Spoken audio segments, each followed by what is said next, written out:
ചോർച്ചയിൽ അന്വേഷണം അധ്യാപകരിലേക്ക്. 3 aided school അധ്യാപകരുടെ മൊഴിയെടുത്ത് crime branch. ചോദ്യങ്ങൾ ചോർന്നത് അധ്യാപകരിലൂടെയെന്ന സംശയത്തിൽ ഉറച്ച അന്വേഷണം മുന്നോട്ട്.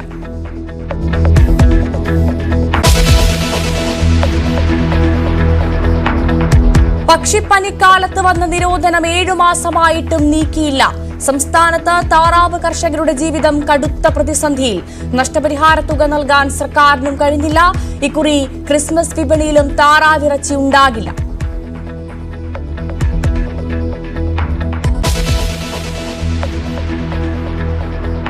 വിശദമായി നോക്കാം. പൊതുനിരത്തിൽ നിന്ന് ഫ്ലെക്സ് ബോർഡുകൾ നീക്കാനുള്ള ഹൈക്കോടതി നിർദ്ദേശം നടപ്പിലായോ? ന്യൂസ് 18 വിശദമായി പരിശോധിക്കുകയാണ്. പാതയോരങ്ങളിൽ നിന്ന് അനധികൃത ബാനറുകളും കൊടിയും നീക്കാൻ ഹൈക്കോടതി അനുവദിച്ച സമയപരിധി ഇന്നലെ അവസാനിച്ചിരുന്നു.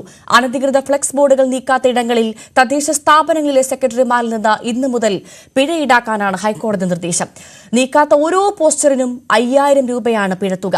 തിരുവനന്തപുരത്ത് നിന്ന് വി അരുണും കൊച്ചിയിൽ നിന്ന് ദാവി ദിനേശും ഒപ്പം കോഴിക്കോട് നിന്ന് MS അനീഷ് കുമാറും മലപ്പുറത്ത് നിന്ന് CV അനുമോദം നൽകും വിശദമായ വിവരങ്ങൾ. ആദ്യം തിരുവനന്തപുരത്തേക്കാണ്. വി അരുൺ തിരുവനന്തപുരത്തെ വിവരങ്ങൾ നൽകും. അരുൺ, എന്തായാലും ഇനിയൊരൊറ്റ ദിവസം പോലും പൊതുസ്ഥലങ്ങളിൽ അനധികൃത ബോർഡുകൾ ഉണ്ടാവാൻ പാടില്ല എന്ന കർശന നിർദ്ദേശമാണ് കോടതി നൽകിയത്. നമുക്കറിയേണ്ടത് അത് പാലിക്കപ്പെട്ടോ, കോടതിയുടെ വാക്കുകൾ മുഖവിലക്കെടുത്തോ എന്നതാണ്. തിരുവനന്തപുരത്തെ സ്ഥിതി എന്താണ് അരുൺ?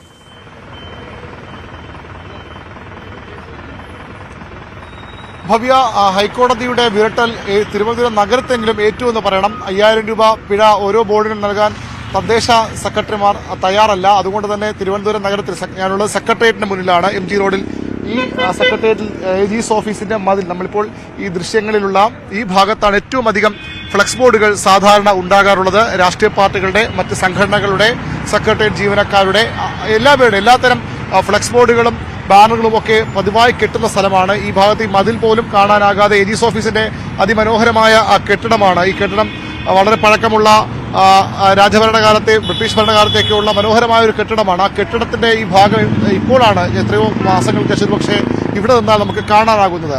ആ തരത്തിൽ ഇവിടെ മറച്ച ബോർഡുകളായിരുന്നു എങ്ങും. ഈ ഫുട്പാത്തിലെ ഈ കൈവരികളിലെല്ലാം കൊടികളായിരുന്നു രാഷ്ട്രീയ പാർട്ടികളുടെയും മറ്റ് മത സാമുദായിക സംഘടനകളുടെയും. നമ്മൾ രാഷ്ട്രീയ പാർട്ടികളെ മാത്രം കുറ്റം പറയേണ്ട കാര്യമില്ല.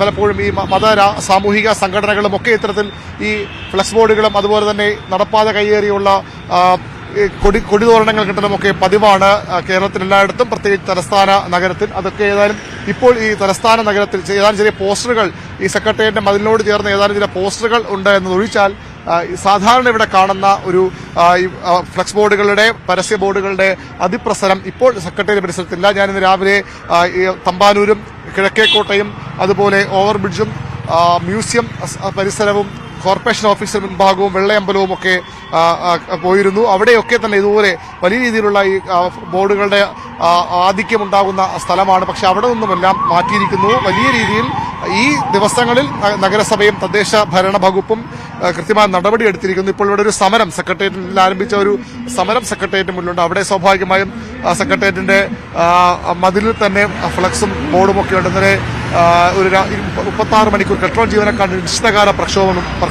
36 മണിക്കൂർ സമരമാണ്. ഇത്ര സമരങ്ങൾക്ക് ഫുട്പാത്തിലാണ് സമരം ചെയ്യുന്നത്. പക്ഷേ അനുമതി വാങ്ങിയുള്ള സമരങ്ങളാകാം, മുൻകൂർ അനുമതി വാങ്ങിയുള്ള സമരങ്ങളാകാം ഫുട്പാത്തിലുള്ള ഈ സമരങ്ങൾ. ഇവിടെ ഈ സമരം അവസാനിക്കുമ്പോൾ സ്വാഭാവികമായും ഈ ബോർഡും മറ്റുമൊക്കെ മാറ്റുമെന്ന് തന്നെ കരുതണം. ഇവിടെ ഈ സെക്രട്ടേറിയറ്റിന്റെ ചുവരിലുമൊക്കെ അതുപോലെ ഇവിടുത്തെ മരത്തിലും ഫുട്പാത്തിലുമൊക്കെ വലിയ ബോർഡുകൾ വച്ചിട്ടുണ്ട്. സമരം അവസാനിക്കുമ്പോൾ ഇത് മാറ്റാൻ തന്നെയാണ് സാധ്യത. ഇത് പെട്രോൾ ജീവനക്കാരുടെ അനിശ്ചിതകാല പ്രക്ഷോഭമാണ്. അതിന്റെ ഭാഗമായുള്ള 36 മണിക്കൂർ രാപ്പകൽ സത്യാഗ്രഹം പുരോഗമിക്കുന്നു. നഗരത്തിന്റെ പ്രധാന മേഖലകളിലൊക്കെ പൊതുവിൽ ഫ്ലെക്സ് ബോർഡുകളും മറ്റും മാറ്റി, ടൺ കണക്കിന് ഫ്ലെക്സ് ബോർഡുകളാണ് ഇതിനകം മാറ്റിയിട്ടുള്ളത്, ബാനറുകളാണ് മാറ്റിയിട്ടുള്ളത്. അതുകൂടെ ഉണ്ടാകുന്ന ഒരു മാലിന്യത്തിന്റെ തോതുകൂടിയുണ്ട്. അതേ രീതിയിൽ ഇതെന്ത് ചെയ്യണം എന്ന കാര്യത്തിൽ കോർപ്പറേഷൻ ഇപ്പോഴും ഒരു വ്യക്തതയില്ല എന്ന് വേണം മനസ്സിലാക്കാൻ. ഇത്രയധികം മാലിന്യം വരുമ്പോൾ എങ്ങനെ അത് നീക്കം ചെയ്യും? നിർമ്മാർജ്ജനം ചെയ്യുന്ന വലിയൊരു ചോദ്യം തടസ്സമായി നഗരസഭകൾക്ക് മുന്നിലുണ്ട്. 9 ടണ്ണോളം മാലിന്യമാണ് തിരുവനന്തപുരം നഗരത്തിൽ മാത്രം മാറ്റിയെന്ന് നഗരസഭ പറയുന്നത്. ഏതായാലും കാര്യങ്ങൾ ഇതിന് പിന്നാലെ വരാൻ പോകുന്ന വലിയ ഒരു സാമൂഹിക പ്രശ്നം കൂടിയാണ്, പാരിസ്ഥിതിക പ്രശ്നം കൂടിയാണ്. മണ്ണിൽ ലയിച്ചു ചേരുന്ന ബാനറുകൾ മാത്രമല്ല ഉണ്ടാകുന്നത്, അല്ലാതെയുള്ള ഫ്ലക്സ് ബോർഡുകളും ഒക്കെ ഉണ്ടാകും. അതുകൊണ്ട് അതൊരു വലിയ പ്രശ്നമായി മാറും. ഏതായാലും ഹൈക്കോടതിയുടെ വിരട്ടൽ, ഹൈക്കോടതി അന്ത്യശാസനം ഈ ദിവസങ്ങളിൽ ഫലം കണ്ടിരിക്കുന്നു. എത്ര ദിവസങ്ങൾ ഇങ്ങനെ ഇതേ ഒരു വൃത്തിയോടുകൂടി നഗരം പോകും, ഇത്തരത്തിൽ ഫ്ലക്സും ബാനറുകളൊന്നും ഇല്ലാതെ ഇരിക്കും. ഈ സമരക്കാർ വരുന്നവരൊക്കെ ദിവസങ്ങളിൽ ഇത് മാറ്റുമോ എന്നൊക്കെ ഇനി കണ്ടറിയേണ്ടതുമാണ്. ഇല്ലെങ്കിൽ സ്വാഭാവികമായും നഗരസഭാ ജീവനക്കാർക്ക്, നഗരസഭാ സെക്രട്ടറി അടക്കമുള്ളവർക്ക് അതിന്റെ ഉത്തരവാദിത്തം ഉണ്ടാകും. അവർക്ക് പിഴ നൽകേണ്ടിയും വരും. തീർച്ചയായും അതാണ് തിരുവനന്തപുരത്തെ സാഹചര്യം. അരുൺ പറഞ്ഞതുപോലെ തന്നെ എന്തായാലും ഹൈക്കോടതിയുടെ അന്തിമ ശാസനം, വിരട്ടൽ അത് ഏറ്റിട്ടുണ്ട് തിരുവനന്തപുരത്ത് എന്ന് വേണം മനസ്സിലാക്കാനത്. അരുൺ സൂചിപ്പിച്ചതുപോലെ എത്ര ദിവസം അത് മുന്നോട്ട് പോകും, എത്ര നാൾ ഇങ്ങനെ ശുചിയായി നഗരം കാണാൻ സാധിക്കും, അനധികൃത ഫ്ലക്സുകളില്ലാതെ നഗരത്തെ കാണാൻ സാധിക്കുമെന്ന ചോദ്യം ബാക്കിയുണ്ടെങ്കിൽ പോലും നിലവിൽ സാഹചര്യം ഹൈക്കോടതി പറഞ്ഞതുപോലെ കാര്യങ്ങൾ മുന്നോട്ട് പോകുന്നുണ്ട്. അതേ സമയത്ത് തന്നെ തിരുവനന്തപുരത്ത് മാത്രം 10 ടൺ ഫ്ലക്സ് മാലിന്യമുണ്ടെന്നാണ് ഇപ്പോൾ അരുൺ നൽകുന്ന റിപ്പോർട്ട്. അത് ഇനി എന്ത് ചെയ്യുമെന്നുള്ള ചോദ്യവും അവിടെ ബാക്കി നിൽക്കുന്നുണ്ട്. നമുക്കിനി മലപ്പുറത്തേക്ക് പോകാം. അവിടെ CB അനുമോദ് ഉണ്ട്. അനുമോദ, ഗുഡ് മോർണിംഗ്. എന്തായാലും ഏറ്റവും പ്രധാനം നമുക്ക് അറിയേണ്ടത് പൊതുനിരത്തിൽ നിന്ന് ഫ്ലക്സുകൾ മാറ്റാനുള്ള ഹൈക്കോടതിയുടെ നിർദ്ദേശം മലപ്പുറത്ത് എത്രമാത്രം പ്രാവർത്തികമായി എന്നാണ്.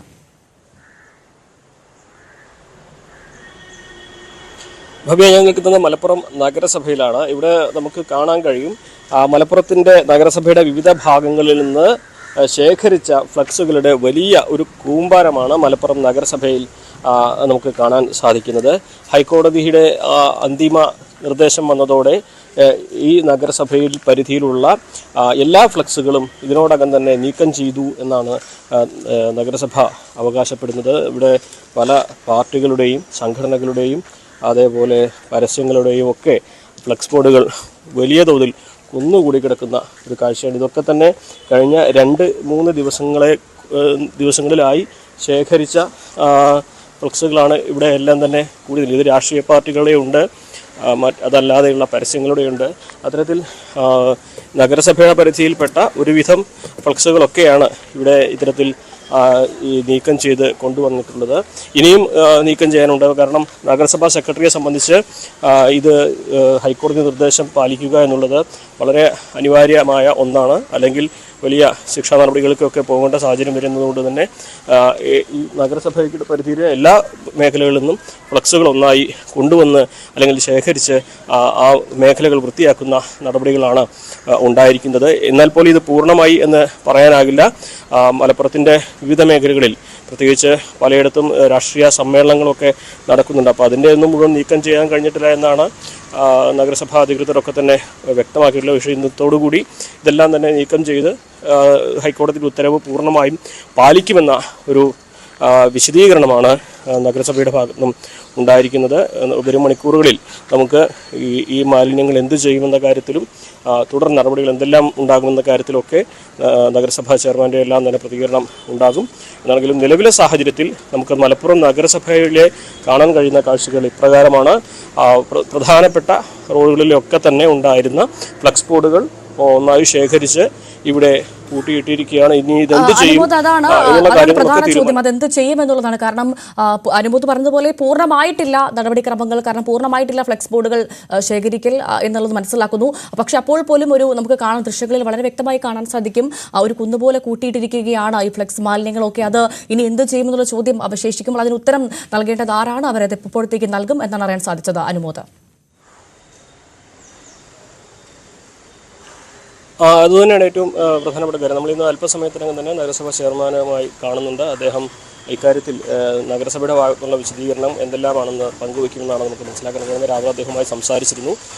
നഗരസഭയെ സംബന്ധിച്ച് വലിയ വെല്ലുവിളി തന്നെയാണ് ഇതുള്ളത്. പക്ഷേ ഇത് മലപ്പുറം ജില്ലയിലെ വിവിധ ഭാഗങ്ങളിൽ നഗരസഭയിലായതുകൊണ്ടാണ് ഇത്രയെങ്കിലുമൊക്കെ ശേഖരിച്ച് ഇത് ഇപ്രകാരം കഴിയുന്നത്.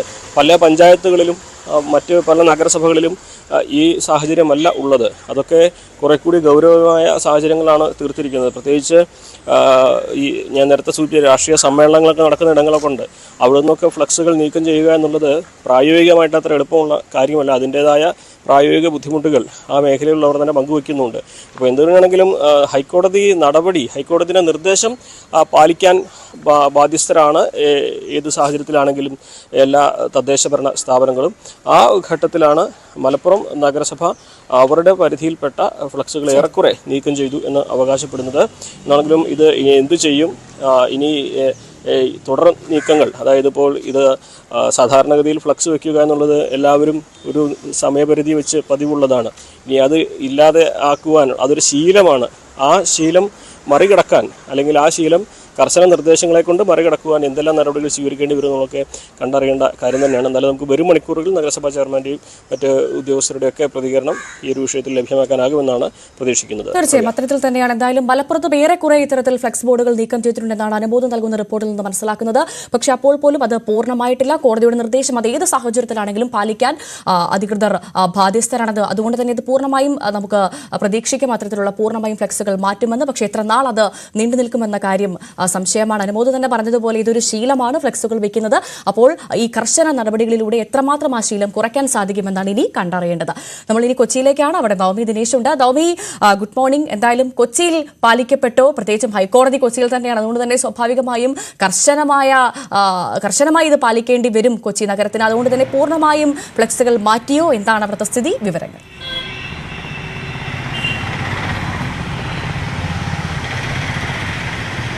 Very good morning. കൊച്ചി നഗരത്തിൽ എന്തായാലും ഈ ഹൈക്കോടതി ഉത്തരവ് പൂർണ്ണമായും പാലിക്കപ്പെട്ടിട്ടുണ്ടെന്ന് തന്നെ നമുക്ക് നമ്മുടെ ഒരു ഒറ്റ നിരീക്ഷണത്തിൽ മനസ്സിലായി. കാരണം ഈ കൊച്ചി നഗരത്തിലൊക്കെ നമ്മളൊന്ന് ഫ്ലെക്സുകൾ എവിടെയെങ്കിലും ഉണ്ടോ എന്ന് തപ്പി ഇറങ്ങിയതാണ്. പക്ഷേ ഒന്നും തന്നെ കണ്ടിട്ടില്ല. ഞാനിപ്പോൾ നിൽക്കുന്നത് ജനറൽ ഹോസ്പിറ്റൽ പരിസരത്താണ്. ഇതിനടുത്ത് തന്നെയാണ് കൊച്ചി കോർപ്പറേഷനും ഹൈക്കോടതിയും ഒക്കെ വരുന്നത്. അതുകൊണ്ട് ഈ ഒരു നിർദ്ദേശം കർശനമായി പാലിക്കാൻ തന്നെയാണ് കൊച്ചി കോർപ്പറേഷന്റെ കീഴിൽ തീരുമാനിച്ചിരിക്കുന്നത്. എന്തായാലും ഈ ഒരു ഉത്തരവ് അത് ഭൂരിഭാഗം നടപ്പായി എന്നാണ് കൊച്ചി കോർപ്പറേഷൻ റവന്യൂ വിഭാഗം അറിയിച്ചിരിക്കുന്നത്. ഈ ഫ്ലെക്സുകളും അനധികൃതമായി സ്ഥാപിച്ചിരിക്കുന്ന ഫ്ലെക്സുകളും ബാനറുകളെല്ലാം ഒരുവിധം എടുത്തു മാറ്റിക്കൊണ്ടിരിക്കുകയാണ്. ഇനിയുള്ള അടുത്ത നടപടി എന്ന് വെച്ചാൽ ഈ ഫ്ലെക്സുകളും ബാനറുകളും സ്ഥാപിച്ചവർക്കെതിരെ പിഴ ചുമത്തുക എന്നുള്ളതാണ്. അതിനു വേണ്ടിയിട്ടുള്ള തയ്യാറെടുപ്പുകളെല്ലാം, അതിനു വേണ്ടിയിട്ടുള്ള നടപടിക്രമങ്ങളാണ് അടുത്തതായി നടന്നുകൊണ്ടിരിക്കുന്നത്.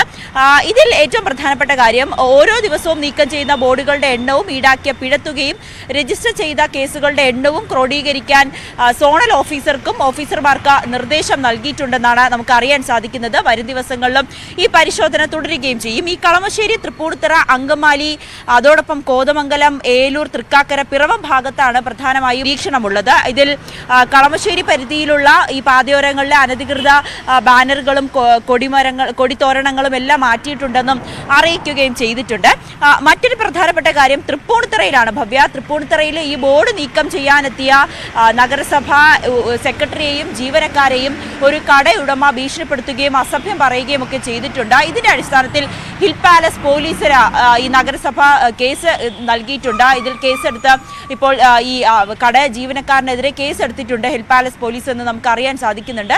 എന്തായാലും സാധാരണ നമ്മൾ ഈ വഴി വരുമ്പോൾ, അതായത് ഈ ജനറൽ ഹോസ്പിറ്റൽ പരിസരത്തൊക്കെ വരുമ്പോൾ ഏറ്റവും കൂടുതൽ ബോർഡുകളും ഫ്ലെക്സുകളും ഈ നടപ്പാതകളൊക്കെ മറയ്ക്കുന്ന രീതിയിൽ, അല്ലെങ്കിൽ കൃത്യമായി നടന്നു പോകാൻ കഴിയാത്ത രീതിയിൽ ഫ്ലെക്സുകൾ സ്ഥാപിച്ചിരിക്കുന്ന ഒരു ഏരിയ ആയിരുന്നു ഇത്. പക്ഷേ ഇപ്പോൾ പൂർണ്ണമായും വൃത്തിയായിട്ടുണ്ട്. എന്തായാലും കോടതിയുടെ അന്ത്യശാസനം അത് നടപ്പാക്കാതിരിക്കാൻ കോർപ്പറേഷന് കഴിയാത്ത ഒരു സ്ഥിതിയിലേക്കാണ്. ഹൈക്കോടതി ഒന്ന് കണ്ണൂരിട്ടിയപ്പോൾ കൊച്ചി നഗരം ക്ലീൻ ആയി അല്ലേ? അപ്പോൾ അറിയേണ്ടത്, നമ്മൾ മലപ്പുറത്തേക്കും തിരുവനന്തപുരത്തേക്കും ഒക്കെ പോയപ്പോൾ കണ്ടത് ഈ കൃത്യമായി മാറ്റിയ ഫ്ലെക്സ് ബോർഡുകൾ നമുക്ക് കൂട്ടിയിട്ടത് കാണാൻ സാധിച്ചു. പക്ഷേ കൊച്ചിയിൽ അത് കാണുന്നില്ല. അത് എവിടെയാണ് ഈ മാറ്റിയ അല്ലെങ്കിൽ ഒഴിവാക്കിയ ഫ്ലെക്സ് ബോർഡുകളൊക്കെ ഉള്ളത്? അതെങ്ങനെയാണ് നിർമ്മാർജ്ജനം ചെയ്തത്? എന്താണ് അതിനെക്കുറിച്ച് അറിയാൻ സാധിച്ചിട്ടുണ്ടോ നമുക്ക്?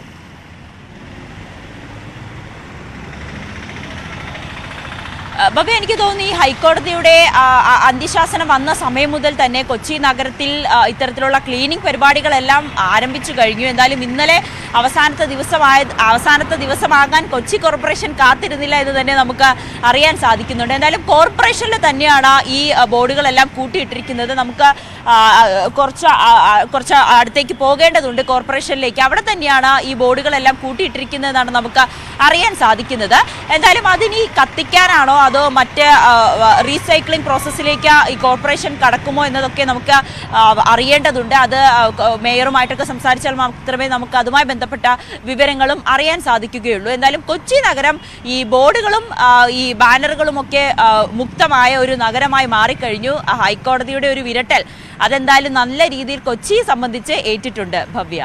തീർച്ചയായും അതാണ് കൊച്ചിയിലെ സാഹചര്യമാണ് നവമി ദിനേശ് പങ്കുവെച്ചത്. എന്തായാലും കൊച്ചിയിൽ ഹൈക്കോടതിയുടെ കണ്ണുരുട്ടൽ അത് കൃത്യമായി ഏറ്റിട്ടുണ്ട്. കാരണം അത്രമാത്രം ക്ലീനാണ് കൊച്ചി നഗരം എന്നാണ് മനസ്സിലാക്കുന്നത്. അവിടെ ഫ്ലെക്സുകളില്ല. ഈ ഫ്ലെക്സുകൾ ഇനി എങ്ങനെ നിർമ്മാർജ്ജനം ചെയ്യുമെന്നുള്ള കാര്യത്തിലുള്ള സംശയങ്ങൾ. എന്തായാലും നവമി ദിനേശാണ് കൊച്ചിയിൽ നിന്ന് വിശദവിവരങ്ങൾ പങ്കുവച്ചത്. നമ്മൾ ഇനി മറ്റ് പ്രധാനപ്പെട്ട വാർത്തയിലേക്ക് കടക്കുകയാണ്. ക്ഷേമ പെൻഷൻ തട്ടിപ്പിൽ നടപടി. മണ്ണ് സംരക്ഷണ വിഭാഗത്തിലെ 6 ഉദ്യോഗസ്ഥർക്ക് സസ്പെൻഷൻ. കൃഷിമന്ത്രിയുടെ നിർദ്ദേശത്തിന്റെ അടിസ്ഥാനത്തിലാണ് നടപടി. അനധികൃതമായി കൈപ്പറ്റിയ പണം തിരികെ അടയ്ക്കാനും ഉത്തരവുണ്ട്. ഡാൻ കുര്യൻ ചേരുന്നു വിവരങ്ങളുമായി. ഡാൻ, എന്തായാലും നടപടി വന്നിരിക്കുന്നു. 6 ഉദ്യോഗസ്ഥർക്കെതിരെ നടപടി. ആർക്കൊക്കെയാണത്? എന്താണ് വിശദാംശങ്ങൾ? ആർക്കൊക്കെ എതിരെയാണ് നടപടി എടുത്തിരിക്കുന്നത് എന്നതിനെ സംബന്ധിച്ച വിവരങ്ങൾ ഇതുവരെ ലഭ്യമായിട്ടില്ല. പക്ഷേ ആദ്യ നടപടി, അതായത് സർക്കാർ ഇതുമായി ബന്ധപ്പെട്ട നടപടികൾ കടുപ്പിക്കുകയാണെന്ന വിവരങ്ങൾ തന്നെയാണ് പുറത്തു വരുന്നത്. കൃഷി മന്ത്രിയാണ് ഇതുമായി ബന്ധപ്പെട്ട നിർദ്ദേശം നൽകിയത്. 6 ഉദ്യോഗസ്ഥരെ സസ്പെൻഡ് ചെയ്യാനാണ് നൽകിയിരിക്കുന്ന നിർദ്ദേശം. നേരത്തെ 1458 പേരാണ് ഗസറ്റഡ് ഉദ്യോഗസ്ഥർ ഉൾപ്പെടെയുള്ള കോളേജ് അധ്യാപകർ ഉൾപ്പെടെ 1458 പേരാണ് 1600 രൂപ വീതം എല്ലാ മാസവും ക്ഷേമ പെൻഷൻ അനർഹമായി കൈപ്പറ്റിയതെന്നായിരുന്നു ധനവകുപ്പിന്റെ അന്വേഷണത്തിൽ കണ്ടെത്തിയത്. അപ്പോൾ തന്നെ ഇതിന്മേലുള്ള നടപടി ഉറപ്പുവരുത്താൻ ധനമന്ത്രി ശുപാർശ ചെയ്യുകയും ചെയ്തിരുന്നു. അതിന്റെ കൂടി അടിസ്ഥാനത്തിലാണ് അടുത്ത നടപടികളിലേക്ക് കടക്കുന്നതിന് സൂചനയായി കൃഷി വകുപ്പ് മന്ത്രി 6 ഉദ്യോഗസ്ഥരെ സസ്പെൻഡ് ചെയ്തുകൊണ്ട് ഉത്തരവിട്ടിരിക്കുന്നത്. ഇവരിൽ നിന്ന് പിഴയടക്കം ഈ പണം തിരികെ പിടിക്കാനും നിർദ്ദേശം നൽകിയിട്ടുണ്ട്. ക്ഷേമ പെൻഷൻ തട്ടിപ്പിൽ സർക്കാർ ആദ്യ നടപടി അല്ലേ ഡാൻ? തീർച്ചയായിട്ടും അങ്ങനെ തന്നെ പറയാം. ആദ്യ നടപടി അത് ഇവിടെ കൊണ്ട് അവസാനിക്കുന്നില്ല. അതിൽ ഉന്നത ഉദ്യോഗസ്ഥർ വരെ ഉൾപ്പെട്ടിട്ടുണ്ട് എന്ന് ആദ്യഘട്ടത്തിൽ തന്നെ വിവരങ്ങളൊക്കെ പുറത്തു വന്നതാണ്. അതുകൊണ്ട് ഏതൊക്കെ തരത്തിൽ ഉന്നത ശ്രേണിയിലുള്ള ഏതൊക്കെ ഉദ്യോഗസ്ഥർക്കെതിരെ അങ്ങനെ നടപടി വരുമെന്നാണ് ഇനി കാണാനുള്ളത്. അതാണ് എന്തായാലും സാമൂഹ്യ സുരക്ഷാ പെൻഷൻ തട്ടിപ്പ് നടത്തിയ 6 സർക്കാർ ജീവനക്കാർക്ക് സസ്പെൻഷൻ. മണ്ണ് സംരക്ഷണ വകുപ്പിലെ ജീവനക്കാർക്കെതിരെയാണ് നടപടി. പാർട്ട് ടൈം സ്വീപ്പർ മുതൽ വർക്ക് ഓഫീസർ വരെ നടപടി നേരിട്ടവരിൽ ഉൾപ്പെടുമെന്ന് മനസ്സിലാക്കുന്നു. അനധികൃതമായി കൈപ്പറ്റിയ തുക 18% പലിശ സഹിതം തിരിച്ചടയ്ക്കാനും നിർദ്ദേശിച്ചിട്ടുണ്ട്. ഡാൻ തുടരുന്നുണ്ട്. ഡാൻ, മറ്റെന്തൊക്കെ നിർദ്ദേശമാണ് ഈ നടപടി നേരിട്ട ഉദ്യോഗസ്ഥർക്ക് നൽകിയതെന്നുള്ള വിശദാംശങ്ങൾ എന്തൊക്കെയാണ്? ഇപ്പോൾ സൂചിപ്പിച്ചത് തന്നെയാണ് പ്രധാനപ്പെട്ട നിർദ്ദേശങ്ങൾ. അവരെ അന്വേഷണ വിധേയമായിട്ടാണ് സസ്പെൻഡ് ചെയ്തിരിക്കുന്നത്. അതോടൊപ്പം എത്രയധികം നാൾ ഇവരിങ്ങനെ ഈ പണം അനർഹമായി കൈപ്പറ്റി, എന്ന് മുതലാണ് കൈപ്പറ്റിയത്, അതിന്റെ പിഴയടക്കം പലിശ അടക്കം പണം തിരികെ പിടിക്കാനുള്ള നിർദ്ദേശമാണ് നൽകിയിരിക്കുന്നത്. അങ്ങനെയാണെങ്കിൽ കൂടുതൽ ഉദ്യോഗസ്ഥർക്കെതിരെ നടപടി ഉണ്ടാകും. അതിൽ ഞാൻ നേരത്തെ സൂചിപ്പിച്ച പോലെ ഉന്നത ഉദ്യോഗസ്ഥരടക്കം ഉൾപ്പെട്ടിട്ടുണ്ടെന്നുള്ള വിവരങ്ങൾ നേരത്തെ പുറത്തു വന്നതാണ്. അത് അവരുടെ പേരും മറ്റു വിശദാംശങ്ങളും പുറത്തു വരാത്തതിനെതിരെ പ്രതിപക്ഷം വലിയ വിമർശനം ഉന്നയിച്ചിരുന്നു. അങ്ങനെ ഒരു വിവരം കൂടി ഇനി പുറത്തു വരുമോ, അങ്ങനെ ഒരു നീക്കം സർക്കാരിന്റെ ഭാഗത്തുനിന്ന് ഉണ്ടാകുമോ എന്നതൊക്കെയാണ് ഇനി അറിയാനുള്ളത്. തീർച്ചയായും അതാണ് സാഹചര്യം. ആരാണ് ഇത് ചെയ്തത്, അവരുടെ വിവരങ്ങൾ എന്താണ് എന്നുള്ള കാര്യമാണ് അറിയേണ്ടത്. അത് സർക്കാർ പുറത്തുവിടണമെന്ന് പ്രതിപക്ഷം തന്നെ ആവശ്യപ്പെട്ടിട്ടുണ്ട്. അത്തരത്തിലൊരു നടപടിയിലേക്ക് സർക്കാർ കടക്കുമോ എന്നുള്ളത് നമ്മൾ കാത്തിരുന്ന് കാണാം. എന്തായാലും ഇപ്പോൾ നടപടി വന്നിരിക്കുന്നു. ഏറ്റവും പ്രധാനമായി അനധികൃതമായി കൈപ്പറ്റിയ തുക 18% പലിശ സഹിതം തിരിച്ചടയ്ക്കാനാണ് നിർദ്ദേശം. സംസ്ഥാനത്തെ ഗസറ്റഡ് ഉദ്യോഗസ്ഥരടക്കം 1458 സർക്കാർ ജീവനക്കാർ ഈ സാമൂഹ്യ സുരക്ഷാ പെൻഷൻ കൈപ്പറ്റുന്നുവെന്നാണ് പരിശോധനയിൽ കണ്ടെത്തിയത്. ധനവകുപ്പ് നിർദ്ദേശപ്രകാരം ഇൻഫർമേഷൻ കേരള മിഷൻ നടത്തിയ പരിശോധനയിലാണ് ഈ ഗുരുതര തട്ടിപ്പ് കണ്ടെത്തിയതെന്ന് മനസ്സിലാക്കുന്നു. ഗസറ്റഡ് ഉദ്യോഗസ്ഥരടക്കമാണ് പെൻഷൻ കൈപ്പറ്റുന്നത്. കോളേജ് അസിസ്റ്റന്റ് പ്രൊഫസർമാർ, ഹയർ സെക്കൻഡറിയിലെ അടക്കം അധ്യാപകരും ക്ഷേമ പെൻഷൻ വാങ്ങുന്നവരുടെ പട്ടികയിൽ ഉണ്ടായിരുന്നു. അനധികൃതമായി കൈപ്പറ്റിയ പെൻഷൻ തുക പലിശയടക്കം തിരിച്ചുപിടിക്കാനാണ് ഇപ്പോൾ ധനവകുപ്പിന്റെ നിർദ്ദേശം. എന്തായാലും ആദ്യ നടപടിയാണ് സർക്കാരിന്റെ ഭാഗത്തുനിന്ന്. ഇനി എന്തൊക്കെ നടപടി ഉണ്ടാകുമെന്ന് നമുക്ക് കാത്തിരുന്ന് കാണാം. ഡാൻ കുര്യനാണ് വിവരങ്ങൾ പങ്കുവച്ചത്. സിനിമാ സീരിയൽ നടി ബീന ഗണേഷ് അന്തരിച്ചു. ഷൊർണൂർ PK ദാസ് മെഡിക്കൽ കോളേജിലായിരുന്നു അന്ത്യം. 81 വയസ്സായിരുന്നു. നിരവധി ശ്രദ്ധേയമായ കഥാപാത്രങ്ങളിലൂടെ പ്രേക്ഷക മനസ്സിൽ ഇടം പിടിച്ച താരമാണ്. വാസന്തിയും ലക്ഷ്മിയും, പിന്നെ ഞാനും, നന്ദനം, മീശമാധവൻ, കരുമാടിക്കുട്ടൻ തുടങ്ങിയ സിനിമകളിൽ ശ്രദ്ധേയ കഥാപാത്രമായി. പ്രശസ്ത നാടക കലാകാരൻ AN ഗണേഷാണ് ബീന ഗണേഷിന്റെ ഭർത്താവ്. ഹരി കൃഷ്ണൻ ചേരുന്ന വിവരങ്ങളുമായി. ഹരി, എന്നും നമ്മുടെയൊക്കെ മനസ്സിൽ നിൽക്കുന്നൊരു അഭിനേത്രിയാണ്. അത്രമാത്രം സിനിമകളിലൂടെ മലയാളികളേറെ ഇഷ്ടപ്പെടുന്ന ഒരു അഭിനേത്രി എന്ന് തന്നെ പറയേണ്ടി വരും. കാരണം കരുമാടിക്കുട്ടനിലായാലും വാസന്തിയും ലക്ഷ്മിയും പിന്നെ ഞാനെന്ന സിനിമയിലായാലും ഒക്കെ അവർ അഭിനയിച്ച കഥാപാത്രങ്ങൾ ഇന്നും നമ്മുടെ മനസ്സിലുണ്ട്. അതിലപ്പുറത്തേക്ക് എപ്പോഴും മലയാളികൾ നന്ദനമെന്ന സിനിമയിലെ ആ ഡയലോഗ് അത് എപ്പോഴും ഒരു തമാശ തരത്തിലെങ്കിലും മലയാളികൾ പറയാറുണ്ട്. ഇൻസ്റ്റഗ്രാം റീലിലൊക്കെ ഭയങ്കര വൈറലാണ്. എപ്പോഴും നമ്മൾ പറയുന്നതാണ് വെള്ളം കോരി എന്ന് കരുതിക്കോളൂ, മുന്നോട്ട് നടന്നോളൂ എന്നൊക്കെ പറയുന്ന ആ ഡയലോഗൊക്കെ ഉണ്ട്. അതൊക്കെ എന്നും മലയാളികളുടെ മനസ്സിൽ നിൽക്കുന്നതാണ്. ആ ഒരു താരമാണ്, ആ ഒരു അഭിനേത്രിയാണ്, ഒരു അമ്മയാണ് ഇപ്പോൾ വിട വാങ്ങിയതല്ലേ? ഭവ്യ, തീർച്ചയായും സൂചിപ്പിച്ച ആ സംഭാഷണം ഉൾപ്പെടെയുള്ള രംഗങ്ങളൊക്കെ തന്നെ മലയാളി പ്രേക്ഷകരുടെ ഉള്ളിൽ എപ്പോഴും നിറഞ്ഞു നിൽക്കുന്നത് തന്നെയാണ്. മീന ഗണേഷിനെ സംബന്ധിച്ചിടത്തോളം പറയാനാണെങ്കിൽ പോലും അവസാന നാളുകളൊന്നും തന്നെ എങ്ങനെയെങ്കിലും മരണപ്പെടണമെന്ന് ആഗ്രഹിച്ചിരുന്ന ഒരു താരമായിട്ടാണ് പറയേണ്ടത്. അത്രയും വേദനാജനകമായ രീതിയിലേക്കായിരുന്നു അവരുടെ ജീവിതം മുന്നോട്ട് പോയിക്കൊണ്ടിരുന്നത് എന്നുള്ളത് നമുക്ക് നിരാശ ഉണ്ടാക്കുന്ന കാര്യം തന്നെയാണ്. പക്ഷേ അഭിനയ ജീവിതം ചെറുപ്പകാലം തൊട്ടേ തന്നെ തുടങ്ങി, നാടകവേദികളിലേക്ക് എത്തി. 19-ാം വയസ്സിൽ തന്നെ നാടകവേദികളിൽ തുടങ്ങുന്നു. അതിനുശേഷം 1976 മണിമുഴക്കം എന്ന സിനിമയിലൂടെ അഭിനയ രംഗത്ത് വരുന്നു. പക്ഷേ ശ്രദ്ധേയമാകുന്നത് മുഖചിത്രം എന്ന 1991 റിലീസാകുന്ന ചിത്രമാണ്. അതിനുശേഷം ഒരു നാടക അക്കാദമി തന്നെ ഭർത്താവ് ഗണേഷുമായി ആരംഭിക്കുകയും ചെയ്യുന്നു ഷൊർണൂരിൽ വെച്ച്. അങ്ങനെ അഭിനയത്തോട് തന്നെ വല്ലാത്തൊരു അഭിനയവേഷം തന്നെയായിരുന്നു മീന ഗണേശൻ ഉണ്ടായിരുന്നത്. ചെറുപ്പം മുതലേ തന്നെ നാടകവേദികളിൽ തന്നെ എത്രയോ നാടകവേദികളിൽ, പ്രത്യേകിച്ച് KPSC ഉൾപ്പെടെയുള്ള നാടക സമിതികളിലൊക്കെ തന്നെ മീന ഭാഗമായിരുന്നു എന്നുള്ളതാണ്. അതിനുശേഷം സിനിമകളിൽ അഭിനയിക്കുമ്പോൾ പോലും ഒരു സിനിമയിൽ ചിരിപ്പിക്കുകയാണെങ്കിൽ മറ്റൊരു സിനിമയിൽ നൊമ്പരപ്പെടുത്തുന്ന വേഷം ചെയ്യുന്നു. അങ്ങനെ വൈവിധ്യമാർന്ന കഥാപാത്രങ്ങൾ മീന ഗണേഷ് പ്രേക്ഷകർക്ക് സമ്മാനിച്ചിരുന്നു എന്നുള്ളതാണ്. ഒരു തരത്തിലുള്ള വേഷം മാത്രം കൈകാര്യം ചെയ്യാതെ എല്ലാ തരത്തിലുമുള്ള വേഷങ്ങൾ കൈകാര്യം ചെയ്യാൻ മീന ഗണേഷിന് സാധിച്ചിരുന്നു എന്നുള്ളതാണ്. അങ്ങനെ 200ഓളം സിനിമകൾ, അതിനുശേഷം 25ഓളം സീരിയലുകൾ, അങ്ങനെ പല വേഷങ്ങളിൽ ചെറുതും വലുതുമായ ഒട്ടനവധി വേഷങ്ങൾ കൈകാര്യം ചെയ്തു. അതിൽ ഓർത്തിരിക്കാൻ പറ്റുന്ന ഒട്ടനവധി രംഗങ്ങളുണ്ട് എന്നുള്ളത് തന്നെയാണ്. ഏറ്റവും കൂടുതൽ പ്രേക്ഷകരെ അടുപ്പിക്കുന്ന രീതിയിൽ, പ്രേക്ഷകരുടെ മനസ്സ് നിറയ്ക്കുന്ന രീതിയിലേക്ക് അതിനനുസരിച്ചുള്ള രംഗങ്ങൾ കൈകാര്യം ചെയ്യാനും മീന ഗണേഷിന് സാധിച്ചിരുന്നു എന്നുള്ളതാണ്. പക്ഷേ അവസാന നാളുകളിൽ ആരോഗ്യപരമായ അസുഖങ്ങളൊക്കെ തന്നെ മീന ഗണേഷിനെ അലട്ടിയിരുന്നു. അങ്ങനത്തെ സിനിമാ ജീവിതത്തിൽ നിന്ന് മാറി നിൽക്കേണ്ട ഒരു സാഹചര്യവും ഉണ്ടായിരുന്നു. പ്രത്യേകിച്ച് അമ്മ എന്ന സംഘടനയിൽ നിന്ന് കൈനീട്ടം കൊണ്ട് തന്നെയാണ് മീന ഗണേഷ് അവസാന നാളുകളിലൊക്കെ തന്നെ ജീവിതം മുന്നോട്ട് കൊണ്ടുപോയിരുന്നത്. മറ്റൊരാളുടെ മുന്നിൽ പോയി കൈനീട്ടാൻ താല്പര്യമില്ലായിരുന്നു എന്നുള്ളത് മീന വ്യക്തമാക്കുകയും ചെയ്തിരുന്നു. 39 വർഷത്തെ നീണ്ട ദാമ്പത്യ ജീവിതം, അതെല്ലാം തന്നെ മീന സന്തോഷകരമായി തന്നെ പറയുമ്പോൾ പോലും ഭർത്താവിൻ്റെ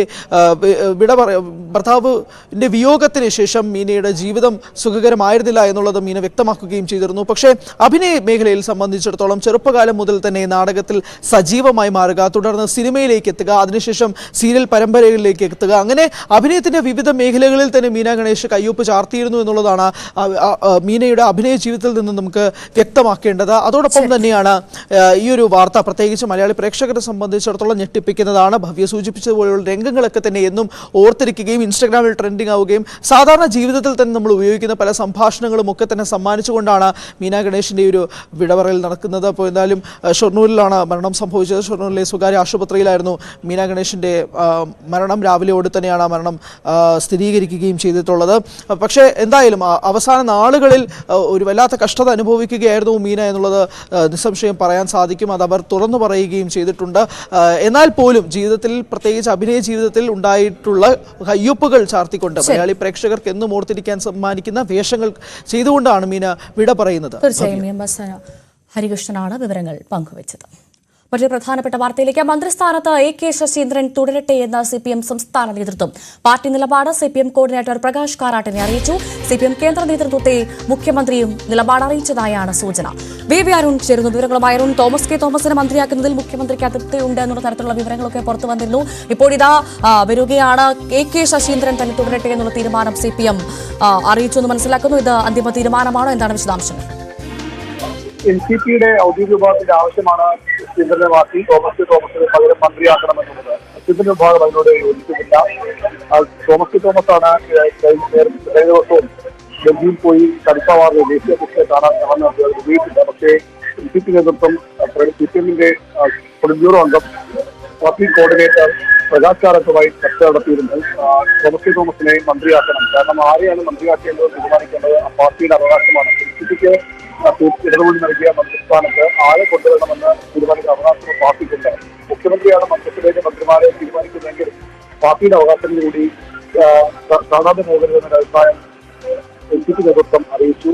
അതുകൊണ്ടാണ് ഇപ്പോൾ സംസ്ഥാന നേതൃത്വം ഇപ്പോൾ മന്ത്രി മാറ്റേണ്ട സാഹചര്യമില്ല, അത് ഗുണം ചെയ്യില്ല, തട്ടിൽ തന്നെ മന്ത്രിയെ തുടരുന്നത്. എന്തുകൊണ്ട് തോമസിനെ മന്ത്രിയാക്കുന്നില്ല? നേരത്തെ പാർട്ടി മാറാൻ, മുന്നണി മാറാൻ ഓരോആരോപണം ഉൾപ്പെടെയുള്ള കാര്യങ്ങൾ മുഖ്യമന്ത്രി പിണറായി വിജയൻ തന്നെ CPMന്റെ ദേശീയ നേതൃത്വത്തെ അറിയിക്കുകയാണ് ചെയ്യുന്നത്. അതോടുകൂടി പൂർണ്ണമായും തോമസിനുള്ള വഴി അറിയുകയാണ്. ദേശീയ നേതൃത്വത്തെ ഇടപെടുത്തി CPMന് സമ്മർദ്ദം ചെലുത്തി മന്ത്രിസ്ഥാനത്തേക്ക് വരാനായിരുന്നു തോമസിന്റെ ശ്രമം. അതിൽ ഏറെക്കുറെ പൂർണ്ണമായും നടന്നെന്ന് പറഞ്ഞു.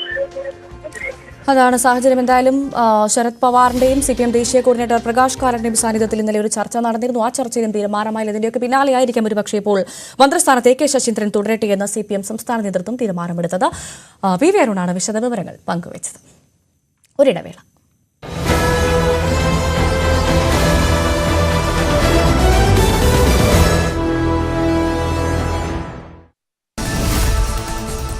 എറണാകുളം അങ്കമാലി അതിരൂപതയിൽ നടപടി കടുപ്പിച്ച് സഭാ നേതൃത്വം. 4 വിമത വൈദികർക്കെതിരെ നടപടി. വൈദികരെ ചുമതലകളിൽ നിന്നും നീക്കി.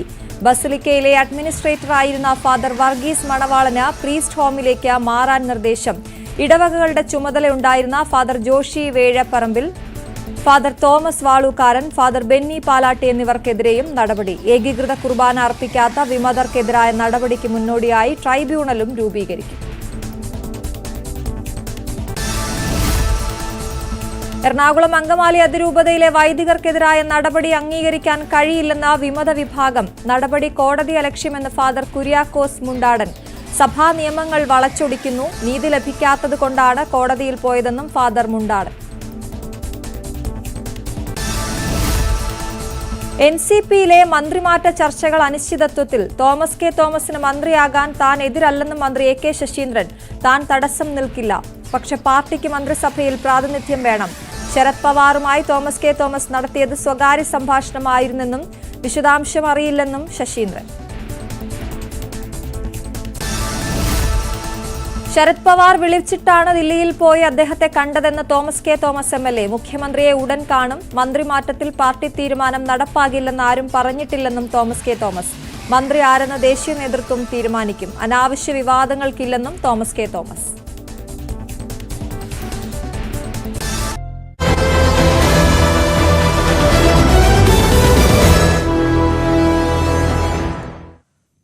തിരികെ വാർത്തയിലേക്ക്. സ്വപ്നങ്ങൾ ബാക്കിയാക്കി നിഖിലും അനുവും ഇന്ന് ഒന്നിച്ച് മൺമറയുകയാണ്. പത്തനംതിട്ട കോന്നിയിൽ വാഹനാപകടത്തിൽ മരിച്ച 4 പേരുടെയും സംസ്കാര ചടങ്ങുകൾ ഇന്ന് നടക്കും. മൃതദേഹങ്ങൾ പൂങ്കാവ് സെന്റ് മേരീസ് കാത്തലിക് പള്ളിയിൽ എത്തിച്ചു. ഉച്ചയ്ക്ക് പൂങ്കാവ് സെന്റ് മേരീസ് മലങ്കര സുറിയാനി കാത്തോലിക്ക പള്ളിയിലാണ് സംസ്കാര ചടങ്ങുകൾ. കോന്നി മല്ലശ്ശേരിയിലെ വീട്ടിൽ പ്രിയപ്പെട്ടവരെ അവസാനം നോക്ക് കാണാൻ നിരവധി പേരെത്തി.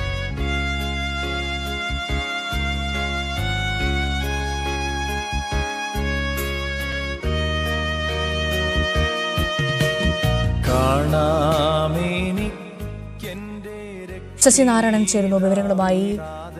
ശശിനാരായണൻ, ഒരുപാട് സ്വപ്നങ്ങളുമായി ഒരുമിച്ച് ജീവിക്കാൻ ആഗ്രഹിച്ച് ഒരുമിച്ച് ജീവിതം തുടങ്ങിയവരാണ് പാതി വഴിയിൽ വെച്ച് അവരുടെ ജീവിതം അവസാനിപ്പിച്ച് മടങ്ങേണ്ടി വന്നത്. അത്രമേൽ നമ്മളെയൊക്കെ വേദനിപ്പിച്ച വിയോഗം. അവിടെ പൊതുദർശനം എപ്പോഴും തുടരുകയാണോ? എപ്പോഴത്തേക്കാണ് സംസ്കാര ചടങ്ങുകളൊക്കെ? 12 മണിയോടുകൂടിയാണ് സംസ്കാര ചടങ്ങ് നടക്കുക. ഇപ്പോൾ മൃതദേഹങ്ങൾ 4 മൃതദേഹങ്ങൾ കാത്തലിക് പള്ളിയിൽ എത്തിച്ചിട്ട് അവിടെ ശുശ്രൂഷകൾ നടക്കുകയാണ്. പൊതുദർശന ചടങ്ങുകളുണ്ട്. നിരവധി ആളുകളാണ് അനു മത്തായി പള്ളികളെ അവസാനമായി കാണുന്നതിനും അന്തിമ പൂങ്കാവ് കാത്തലിക് പള്ളിയിൽ എത്തിയിട്ടുള്ളത്. ഇപ്പോൾ ഈ പള്ളിയിൽ ശുശ്രൂഷകൾക്ക് ശേഷം 12:30 സംസ്കാര ചടങ്ങ് നടക്കുക. 2 കല്ലറകളിലായിട്ടാണ് മൃതദേഹം സംസ്കരിക്കുക. ഒരു കല്ലറയിൽ മത്തായത്തിനും മത്തായത്തിനും 3 മൃതദേഹങ്ങൾ സെപ്പറേറ്റുമാണ്. അതായത് 2 കല്ലറകളായിട്ടാണ് മൃതദേഹങ്ങൾ 4 മൃതദേഹങ്ങൾ സംസ്കരിക്കുക. പള്ളിയിൽ ഇപ്പോൾ നിലവിൽ പുരോഗമിക്കുകയാണ്. ഞായറാഴ്ച പുലർച്ചെയാണ് 4 ശബരിമല തീർത്ഥാടകരുടെ ബസ്സുമായി കൂടിയിട്ട് അപകടമുണ്ടാവുകയും 3 പേർ സംഭവ സ്ഥലത്തും ആശുപത്രിയിൽ കൊണ്ടുവന്ന സമയത്ത് മരണപ്പെടുത്തിയത്. എന്തായാലും മോദിയെ സംബന്ധിച്ച് ഒരു വാർത്തയായി മാറുകയായിരുന്നു.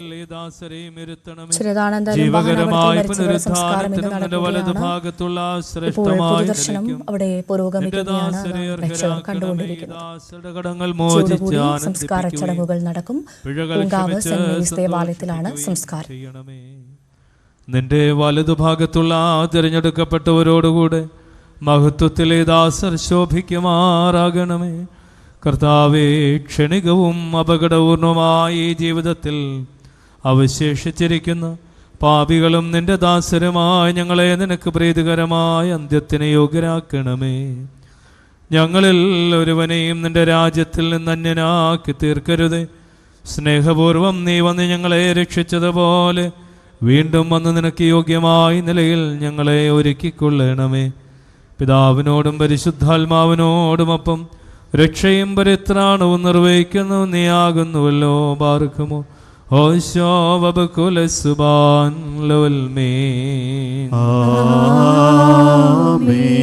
ദൈവത്തിൽ നിന്ന് കടങ്ങൾക്ക് പരിഹാരവും പാപങ്ങൾക്ക് മോചനവും രണ്ട് ലോകങ്ങളിലും എന്നേക്കും നാം പ്രാപിക്കട്ടെ.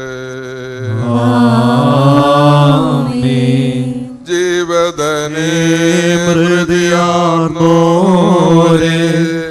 ഉത്ഥാനം ചെയ്പോരേ വദനേ സ്തുതിയേറ്റോരാ മൃതികതരെ ജീവിപ്പിക്കാം. ലാസറിനെ കല്ലറയിന്നും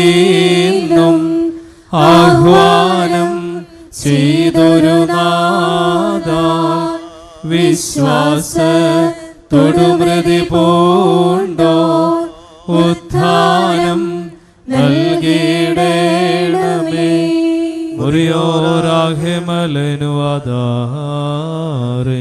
പാർക്കുമോ മഹാകാരുണ്യവാനായ ദൈവമേ, ഞങ്ങൾ നിന്നോട് അപേക്ഷിക്കുന്നു. മരിച്ചു നിദ്ര കൊണ്ടിരിക്കുന്ന ഈ നിന്റെ ദാസരുടെ ആത്മാക്കൾക്ക് വേണ്ടി ഇപ്പോൾ ഞങ്ങൾ നിനക്കണച്ച ധൂപം കൈക്കൊള്ളണമേ. ഞങ്ങളുടെ കർത്താവും ദൈവമേ, കടങ്ങളുടെ പരിഹാരത്തിനും പാപങ്ങളുടെ മോചനത്തിനും തിരുസന്നിധിയിലുള്ള മുഖപ്രസന്നതയ്ക്കും ഈ ദാസരെ അർഹരാക്കണമേ.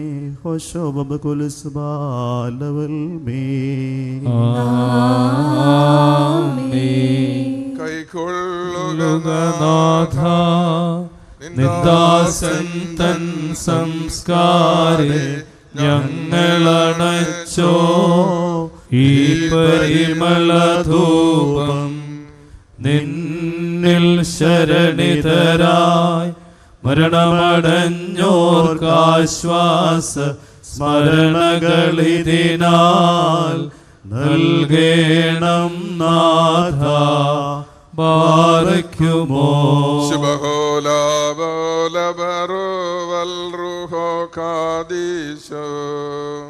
ഓലം ആദാമുൽ ഓലം ഉൽമീനാമി സ്നേഹാൽ വന്നോനും സ്ലിബായാൽ രക്ഷിച്ചു. സ്വപ്നങ്ങൾ ബാക്കിയാക്കി നിഖിലും അനുവും ഇന്ന് ഒന്നിച്ച് മൺമറയുകയാണ്. പത്തനംതിട്ട കോന്നിയിൽ വാഹനാപകടത്തിൽ മരിച്ച 4 പേരുടെയും സംസ്കാര ചടങ്ങുകൾ ഇന്ന് നടക്കും. മൃതദേഹങ്ങൾ പൂങ്കാവ് സെന്റ് മേരീസ് കാത്തലിക് പള്ളിയിലെത്തിച്ചു.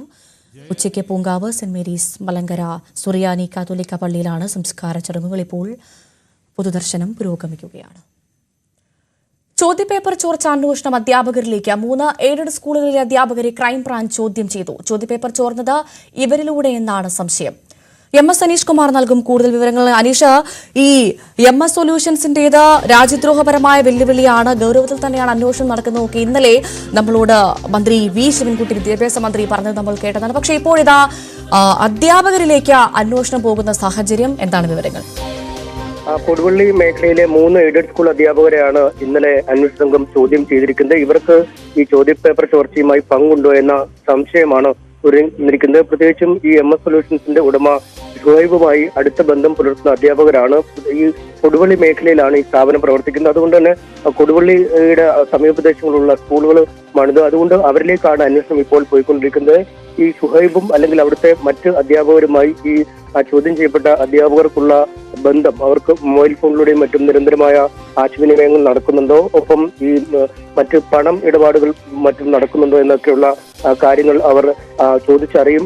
അതുമായി ബന്ധപ്പെട്ട അന്വേഷണം നടത്തുന്നു എന്നാണ് മനസ്സിലാക്കാൻ കഴിയുന്നത്. ഒപ്പം ഇതൊരു രാഷ്ട്രീയ വിവാദമായി കൂടി ജില്ലയിൽ മാറുകയാണ്. DC പ്രസിഡന്റ് അടക്കം ഈ CPM പിന്തുണയുള്ള അല്ലെങ്കിൽ CPM അനുഭാവികളായ അധ്യാപകരാണ് ചോദ്യപേപ്പർ ചോർച്ചയ്ക്ക് പിന്നിലെന്ന ആരോപണവുമായി രംഗത്തെത്തി കഴിഞ്ഞിരിക്കുന്നു. ക്രൈംബ്രാഞ്ച് അന്വേഷണം ആരംഭിക്കുമ്പോഴും ഇപ്പോഴും MS സൊല്യൂഷൻസ് ഈ ക്ലാസുകൾ കഴിഞ്ഞ ദിവസവും പരീക്ഷ ചർച്ച എന്ന പേരിൽ ക്ലാസുകൾ പുറത്തുവിടുകയും പിറ്റേ ദിവസം അതേ ചോദ്യങ്ങൾ വീണ്ടും ചോദ്യക്കടലാസിൽ ആവർത്തിക്കുകയും ചെയ്യുന്ന ഒരു സാഹചര്യമുണ്ട്. അത്തരത്തിൽ അന്വേഷണം പ്രഖ്യാപിച്ച ശേഷവും അതിനെ വെല്ലുവിളിച്ച് ഈ സ്ഥാപന ഉടമകൾ മുന്നോട്ട് പോകുന്നത് സർക്കാരിന്റെയും CPM-ന്റെയും പിന്തുണയോടുകൂടിയാണ് എന്ന ആരോപണമാണ് ഇപ്പോൾ കോൺഗ്രസ് മുന്നോട്ട് വയ്ക്കുന്നത്. ഇതുമായി ബന്ധപ്പെട്ട വലിയ പ്രക്ഷോഭ പരിപാടികൾക്കും കോൺഗ്രസ് ആസൂത്രണം ചെയ്യുന്നുണ്ട്. എന്തായാലും ഇന്നും ഈ ചോദ്യം ചെയ്യൽ അല്ലെങ്കിൽ മൊഴിയെടുക്കൽ നടപടികൾ തുടരുമെന്നാണ് ക്രൈംബ്രാഞ്ച് അറിയിക്കുന്നത്. കഴിഞ്ഞ ദിവസം DD അടക്കമുള്ള ഉദ്യോഗസ്ഥരുടെ മൊഴി രേഖപ്പെടുത്തി കഴിഞ്ഞിരിക്കുന്നു. ഇനി 1-2 ഉദ്യോഗസ്ഥരുടെ കൂടെ മൊഴി രേഖപ്പെടുത്തേണ്ടതുണ്ട് എന്നും പോലീസ് പറയുന്നു. ഇതിനുശേഷം ഈ സ്ഥാപന ഉടമ ഷുഹൈബിലേക്കും മറ്റ് ചോദ്യപേപ്പർ തയ്യാറാക്കിയ ഉദ്യോഗസ്ഥരിലേക്കും അന്വേഷണം നേരിട്ടെത്തും എന്നാണ് നമുക്ക് അറിയാൻ കഴിയുന്നത്. MS അനീഷ് കുമാറാണ് വിവരങ്ങൾ നൽകിയത്. അംബേദ്കറെ കുറിച്ചുള്ള പരാമർശത്തിൽ കേന്ദ്ര ആഭ്യന്തരമന്ത്രി അമിത്ഷായ്ക്കെതിരെയുള്ള പ്രതിപക്ഷ പ്രതിഷേധം ഇന്നും തുടരും. അമിത്ഷായെ മന്ത്രിസഭയിൽ നിന്ന് പുറത്താക്കണമെന്ന് കോൺഗ്രസ് അധ്യക്ഷൻ മല്ലികാർജ്ജുൻ ഖർഗെ ആവശ്യപ്പെട്ടു. അമിത്ഷായെ പ്രതിരോധിക്കാൻ പ്രധാനമന്ത്രി മോദി 6 ട്വീറ്റുകൾ നടത്തിയതിന്റെ ആവശ്യം ആരാഞ്ഞ ഖർഗെ സുഹൃത്തുക്കളായ ഇരുവരും പരസ്പരം ചെയ്യുന്ന പാപങ്ങളെ പിന്തുണയ്ക്കുന്നുവെന്നും ആരോപിച്ചു. അതേസമയം പ്രതിപക്ഷം കേന്ദ്ര ആഭ്യന്തരമന്ത്രിയുടെ പ്രസംഗത്തെ വളച്ചൊടിക്കുകയാണെന്നാണ് BJP ആരോപിക്കുന്നത്. മനു ഭരത്ത് ചേർന്ന വിവരങ്ങളുമായി. മനു, എന്തായാലും BJP അമിത്ഷായുടെ വാക്കുകളിൽ വെട്ടിലായി എന്ന കാര്യത്തിൽ സംശയമില്ല. പ്രധാനമന്ത്രി നരേന്ദ്രമോദി അടക്കം അമിത്ഷായ്ക്ക് സപ്പോർട്ടുമായി എത്തിയത് എത്രമാത്രം ആഘാതം അദ്ദേഹത്തിന്റെ വാക്കുകൾ BJP-യിൽ ഉണ്ടാക്കിയെന്നതിന്റെ തെളിവാണ്. അക്കാര്യത്തിലും തർക്കമില്ല. പ്രതിപക്ഷം വലിയ ആയുധമാക്കിയതെടുക്കുകയും ചെയ്ത സാഹചര്യമല്ലേ? അംബേദ്കർ പരാമർശം ഒഴിവാക്കാമായിരുന്നു എന്ന് വേണമെങ്കിൽ പറയാം. പക്ഷേ ഏതായാലും അതിൽ തന്നെ ഉറച്ചു നിൽക്കുകയാണ് അമിത്ഷാ. തൻ്റെ വാക്കുകൾ വളച്ച് ഒടിക്കുകയാണ് ചെയ്തത്. അത് അംബേദ്കറിനെ കോൺഗ്രസ് അംഗീകരിക്കുന്നില്ല എന്ന് താൻ ഇപ്പോഴും കരുതുന്നതായി അമിത്ഷാ പറയുന്നു.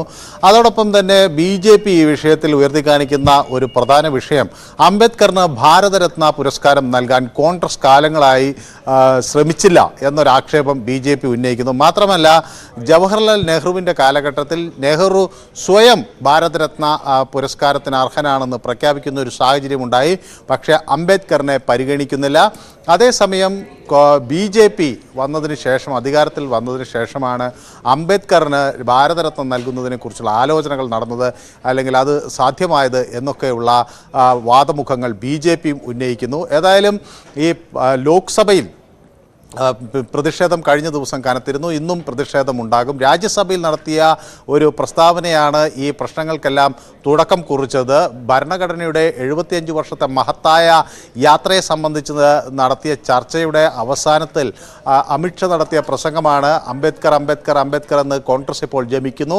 ഇത് ദൈവത്തിൻ്റെ പേരിൽ ജപിച്ചിരുന്നെങ്കിൽ അവർക്ക് ഇപ്പോൾ സ്വർഗം കിട്ടുമായിരുന്നു എന്ന അമിത്ഷായുടെ പ്രയോഗം വലിയ തോതിലുള്ള വിമർശനങ്ങളെ ഏറ്റുവാങ്ങിയിരിക്കുന്നു. ഇപ്പോഴും BJP അംബേദ്കറെയും അതോടൊപ്പം തന്നെ അംബേദ്കറുടെ നിലപാടുകളോടും യോജിക്കുന്നില്ല.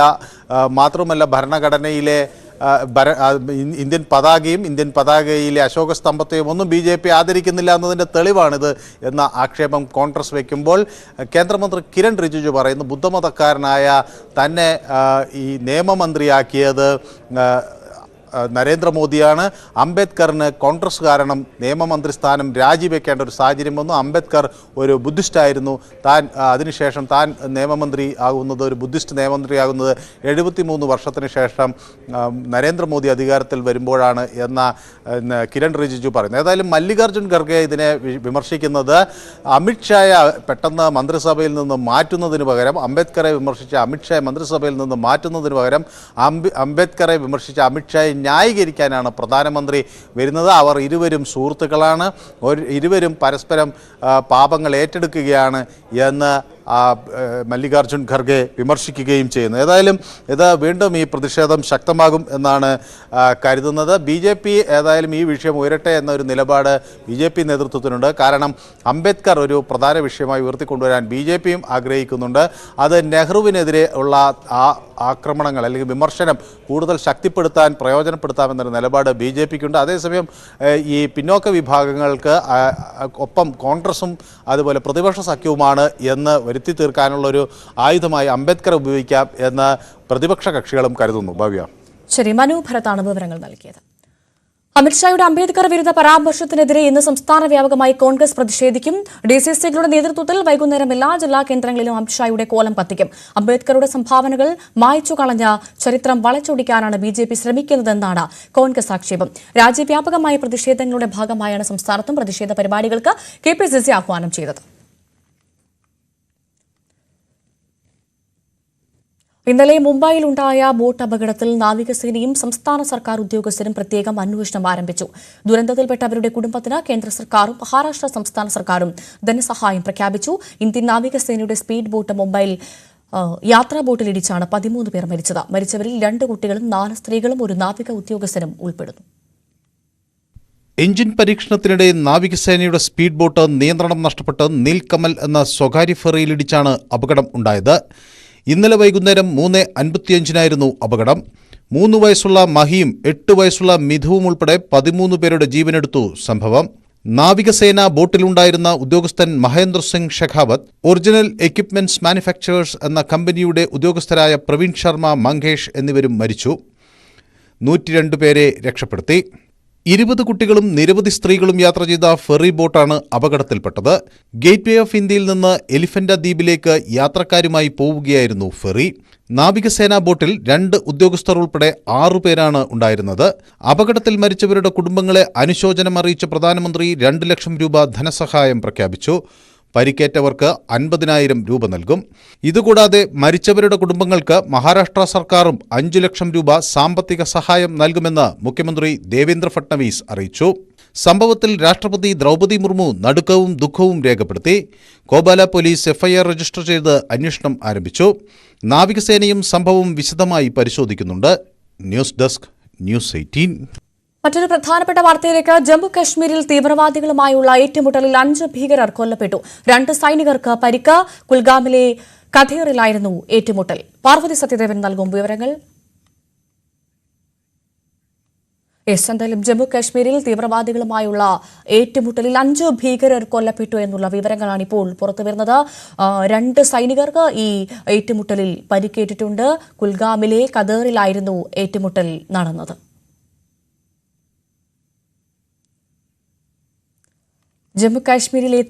ജമ്മു കാശ്മീരിലാണ് തീവ്രവാദികളുമായുള്ള ഏറ്റുമുട്ടലിൽ ഇപ്പോൾ 5 ഭീകരർ കൊല്ലപ്പെട്ടു എന്നുള്ള വിവരങ്ങൾ പുറത്തുവരുന്നത്. 2 സൈനികർക്കാണ് പരിക്കേറ്റത്. പാർവതി സത്യദേവൻ ചേരുന്ന വിവരങ്ങളുമായി. പാർവതി, എപ്പോഴായിരുന്നു ഏറ്റുമുട്ടൽ? വിശദാംശങ്ങൾ. ഭവ്യ, കശ്മീരിലെ കുൽഗാമിലാണ് ആക്രമണമുണ്ടായത്. കുൽഗാം ജില്ലയിലെ ഖദ്ദറിലായിരുന്നു ആക്രമണം. ഭീകരവാദികളും സുരക്ഷാ ഉദ്യോഗസ്ഥരും ഏറ്റുമുട്ടുകയായിരുന്നു. ഇന്നലെ രാത്രി ലഭിച്ച രഹസ്യ വിവരത്തിന്റെ അടിസ്ഥാനത്തിലായിരുന്നു പരിശോധന നടത്തിയത്. സംയുക്ത പരിശോധനയിൽ സൈന്യത്തോടൊപ്പം കശ്മീർ പോലീസും ഉണ്ടായിരുന്നു. ഈ പരിശോധനയിലാണ് 5 ഭീകരരുടെ സാന്നിധ്യം സ്ഥിരീകരിച്ചതും ഉടൻ തന്നെ സൈന്യം പ്രദേശം വളയുകയുമായിരുന്നു. ഒരു പ്രകോപനവുമില്ലാതെ തീവ്രവാദികൾ സൈന്യത്തിന് നേരെ വെടിയുതിർത്തുവെന്നാണ് റിപ്പോർട്ടുകൾ. ഇന്ത്യൻ സൈന്യത്തിലെ ചിനാർ കോപ്സ് തിരികെ വെടിവെച്ചു.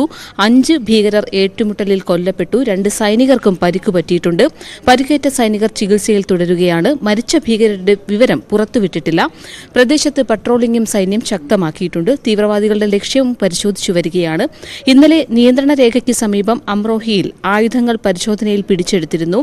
ഈ കൊല്ലപ്പെട്ടവർ ഏത് സംഘടനയിൽപ്പെട്ടവരാണെന്നും വ്യക്തമായിട്ടില്ല.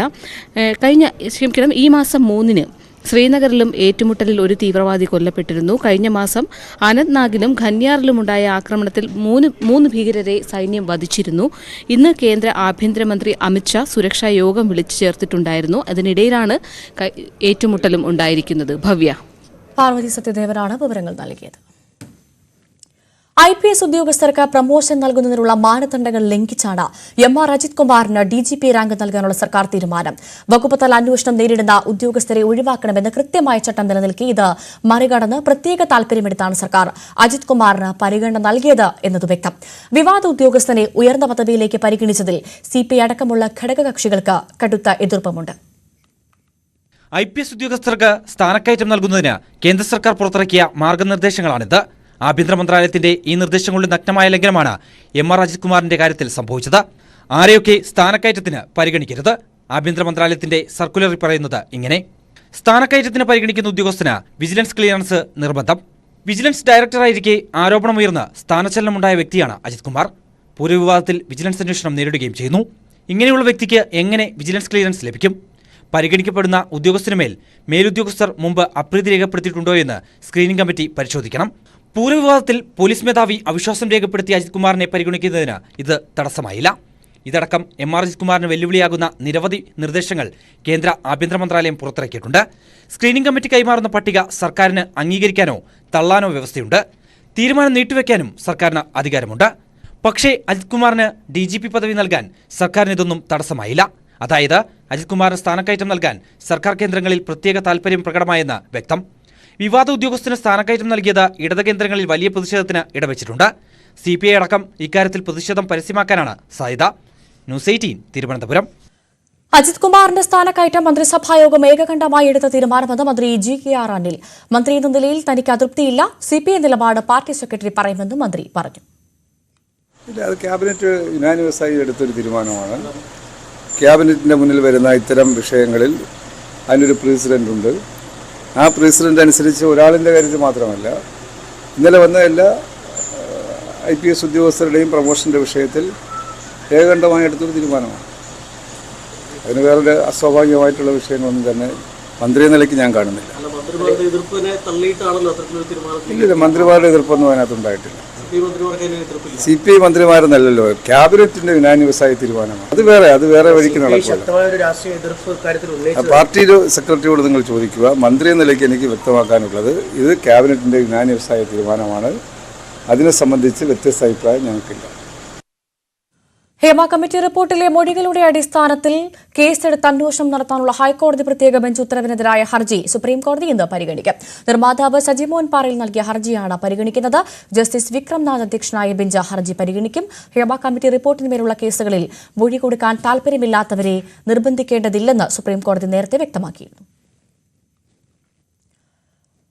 ഹേമ കമ്മിറ്റി റിപ്പോർട്ടുമായി ബന്ധപ്പെട്ട ഒരു കൂട്ടം ഹർജികൾ ഹൈക്കോടതി ഇന്ന് പരിഗണിക്കും. ജസ്റ്റിസുമാരായ doctor AK Jayasankaran Nambiar, CS Sudha എന്നിവർ ഉൾപ്പെട്ട പ്രത്യേക ഡിവിഷൻ ബെഞ്ചാണ് ഹർജികൾ പരിഗണിക്കുന്നത്.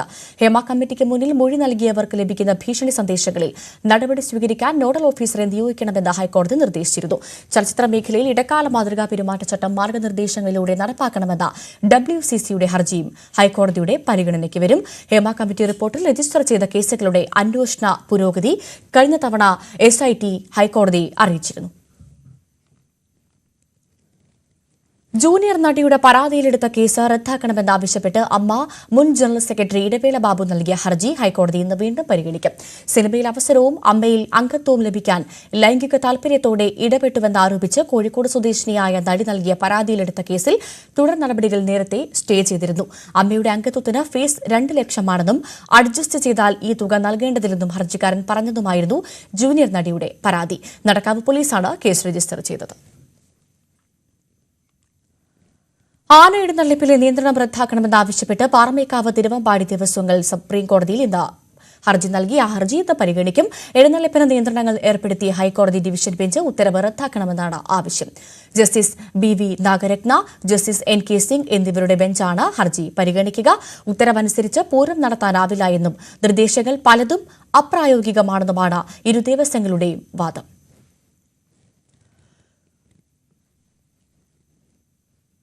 ഉത്സവങ്ങളിലെ ആനയെഴുന്നള്ളിപ്പുമായി ബന്ധപ്പെട്ട് സ്വമേധയാ സ്വീകരിച്ച ഹർജി ഹൈക്കോടതി ഡിവിഷൻ ബെഞ്ച് ഇന്ന് പരിഗണിക്കും. ജസ്റ്റിസുമാരായ doctor AK Jayasankaran Nambiar, P Gopinath എന്നിവർ ഉൾപ്പെട്ട പ്രത്യേക ഡിവിഷൻ ബെഞ്ച് ഉച്ചയ്ക്ക് 2 മണിക്കാണ് ഹർജികളിൽ വാദം കേൾക്കുക. ഹൈക്കോടതി പുറത്തിറക്കിയ മാർഗനിർദ്ദേശങ്ങളിൽ ഇളവ് വരുത്തുന്നതിൽ മതിയായ കാരണങ്ങളുണ്ടെങ്കിൽ അറിയിക്കണമെന്നാണ് ഡിവിഷൻ ബെഞ്ചിന്റെ നിർദ്ദേശം. ഒരിടവേള കൂടി.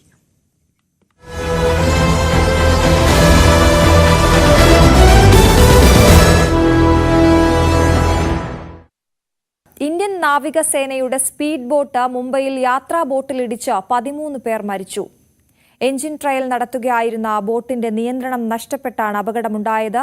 മരിച്ചവരിൽ ഒരു നാവിക ഉദ്യോഗസ്ഥനും ഉൾപ്പെടുന്നു. 10 ഫെറി യാത്രക്കാർ മരിച്ചു. നാവികസേനയുടെ കപ്പലിൽ നിന്ന് രക്ഷപ്പെട്ട 2 പേർ ഉൾപ്പെടെ 102 പേരെ രക്ഷപ്പെടുത്തി. ഇന്നലെ വൈകുന്നേരമാണ് അപകടമുണ്ടായത്. അപകടത്തിൽ മരിച്ചവരുടെ കുടുംബങ്ങൾക്ക് പ്രധാനമന്ത്രി 2 ലക്ഷം രൂപ ധനസഹായം പ്രഖ്യാപിച്ചു. മനു ഭരത്താണ് വാർത്തയുടെ വിശദാംശങ്ങളുമായി ചേരുന്ന. മനു, വലിയൊരു അപകടമാണ് നടന്നത്. ഇതെങ്ങനെയാണ് സംഭവിച്ചത്?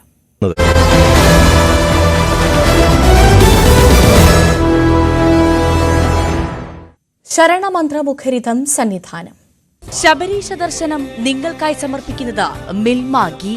വ്രതശുദ്ധിയുടെയും നന്മയുടെയും നാളുകൾ പരിശുദ്ധമാക്കാം മിൽമയ്ക്കൊപ്പം.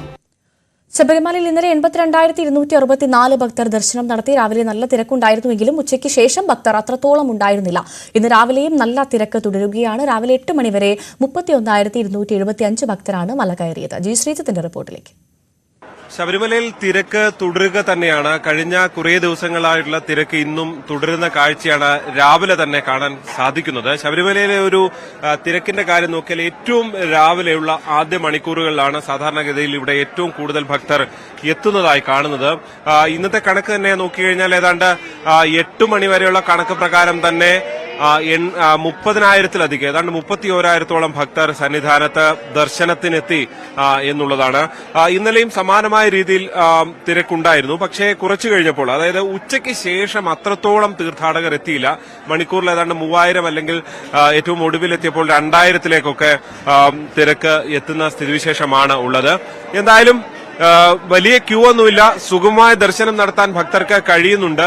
മണ്ഡലപൂജയ്ക്ക് ഇനി വിരലിലെണ്ണാവുന്ന ദിവസങ്ങൾ മാത്രമാണ് ബാക്കിയുള്ളത്. അപ്പോഴും വലിയൊരു തിരക്ക്, അതായത് നിയന്ത്രണാതീതമായൊരു തിരക്കിലേക്ക് ശബരിമല എത്തിയിട്ടില്ല എന്നുള്ളത് ഈ എത്തുന്ന ഭക്തരെ സംബന്ധിച്ച് അവർക്ക് സുഗമമായ ദർശനത്തിന് സൗകര്യം ഒരുങ്ങുന്ന ഒരു സാഹചര്യം തന്നെയാണ് ഉള്ളത്. പക്ഷേ ഇനിയുള്ള ദിവസങ്ങളിൽ തിരക്ക് കൂടുമെന്ന് തന്നെയാണ് അധികൃതർ പ്രതീക്ഷിക്കുന്നത്. അതുകൊണ്ട് തന്നെ അതിനുള്ള ഒരുക്കങ്ങളും നടത്തിവരികയാണ്.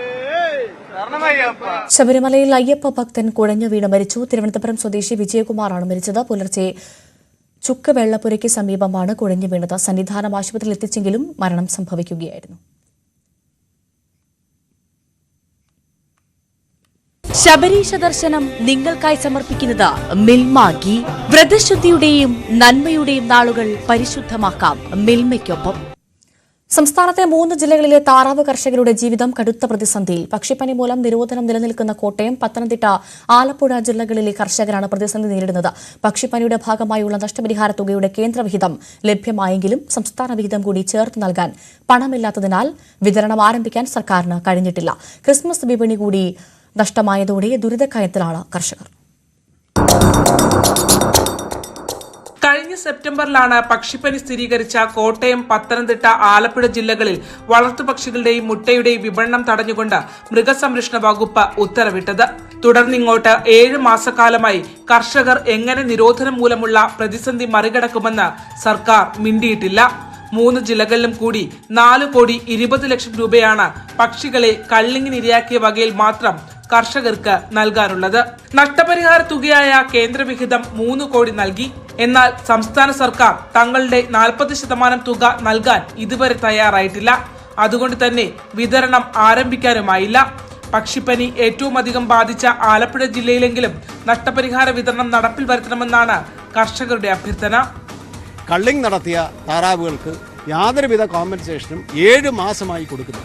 അപ്പോൾ ഇത്രയും ദയനീയമായി, ഇത്രയും ഗതികെട്ട ഒരു അവസ്ഥ ഒരു കാലഘട്ടത്തിലും ഉണ്ടായിട്ടില്ല. ഇത് താറാവ് കർഷകരെ സംബന്ധിച്ച് വരാൻ പോകുന്ന നാളുകളിൽ ഈ മേഖലയിൽ സത്യത്തിൽ താറാവുകൾ ഇല്ലാത്ത ഒരവസ്ഥയിലേക്ക് പോവുകയാണ്. കർഷകരില്ലാത്ത ഒരു സമൂഹമായി മാറാൻ പോകുന്നു. ഡിസംബർ 31 വരെയാണ് നിരോധനം നിലനിൽക്കുന്നത്.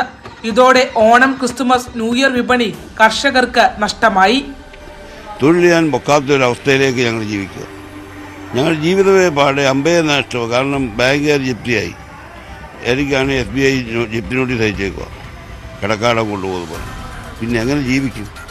ആലപ്പുഴ AC റോഡായിരുന്നു താറാവ് വിൽപ്പനയുടെ ജില്ലയിലെ പ്രധാന കേന്ദ്രം. എന്നാൽ നിരത്തുകളിൽ പൂട്ടിക്കിടക്കുന്ന ഈ കടകൾ തന്നെ സർക്കാരിന്റെ കർഷകരോടുള്ള അവഗണനയുടെ നേർക്കാഴ്ചയാണ്.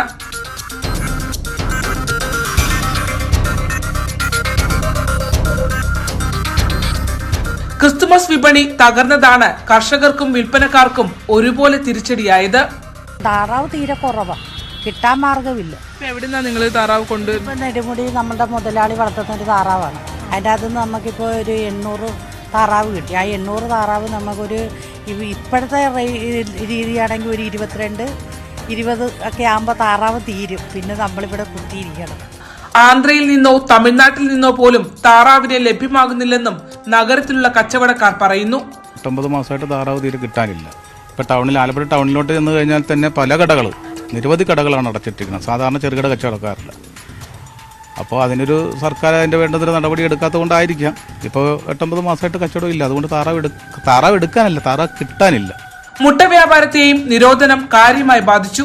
10 രൂപയായിരുന്ന മുട്ടവില 13 രൂപയായി ഉയർന്നു. 330 രൂപയായിരുന്ന താറാവിന് ലഭ്യത കുറവ് മൂലം 400 രൂപയാണിപ്പോൾ. ഇത് പൊതുജനങ്ങളിലും ബുദ്ധിമുട്ടുണ്ടാക്കുന്നു. ഈ മാസം 31-ന് നീണ്ട നിരോധനം അവസാനിക്കുമെങ്കിലും അതിനുശേഷം മാത്രമേ മുട്ടവിരിക്കൽ ഉൾപ്പെടെയുള്ള കാര്യങ്ങളിലേക്ക് കർഷകർക്ക് കടക്കാൻ കഴിയൂ എന്നതുകൊണ്ട് തന്നെ ഈസ്റ്റർ വിപണിയും ഇത്തവണ നഷ്ടമാകും. ഇതിനോടകം തന്നെ ആന്ധ്രയും തമിഴ്നാടുമൊക്കെ കേരളത്തിന്റെ താറാവ് വിപണി കൈയടക്കി കഴിഞ്ഞിരിക്കുന്നു. ഇനിയെങ്കിലും കർഷകർക്ക് ധനസഹായം നൽകാൻ സർക്കാർ തയ്യാറായില്ലെങ്കിൽ ഒരുപാട് പേർക്ക് ഉപജീവന മാർഗമായ താറാവ് കൃഷി തന്നെ കേരളത്തിൽ നിന്ന് തുടച്ചു നീക്കപ്പെടും. ക്യാമറമാൻ പ്രശാന്ത് മംഗലശ്ശേരിക്കൊപ്പം ആലപ്പുഴയിൽ നിന്നും ശരണ്യ സ്നേഹജൻ, ന്യൂസ് 18. വാർത്തകൾ തുടരും. ഇടവേളയ്ക്ക് ശേഷം KP അഭിലാഷത്ത്.